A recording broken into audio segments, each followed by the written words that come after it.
ఎందుకురా బాబు ఇంత రేట్ అంటే కలకత్తా నుంచి తెప్పించాం అంటాడు. నాకు అర్థం కానిది ఏంటంటే ఎక్కడైతే నేను కలకత్తా నుంచి అయితే నాకన్నా మునగాడు వస్తాడా, అక్కడ కూడా నేనే కదా. ఇలా నన్ను బజార్లో పెట్టి బేరం ఆడి నా మొహానికి ముసుగేసి వ్యాన్ ఎక్కిస్తారు. ఆ వ్యాన్ డ్రైవర్ గాడు నేను ఉన్నానని కూడా చూడకుండా ఏదో ఆలోచించుకుంటా డ్రైవ్ చేస్తా గతకల్లో గబి గుబి అని తెంచేసి నా కాల్లో చెయ్యి ఇరగొట్టేస్తాడు. ఈ విషయం చందాలు ఇచ్చిన చిన్నోళ్ళకి తెలిస్తే మళ్ళీ ఇరిగిపోయిన బొమ్మ పెట్టకూడదని ఏ బొమ్మ రాసి కవర్ చేసేస్తారు.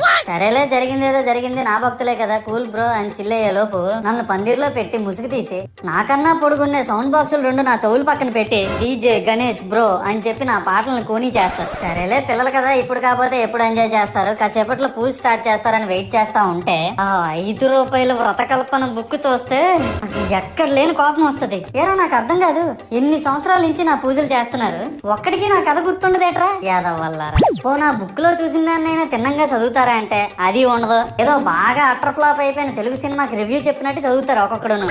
ఇంకా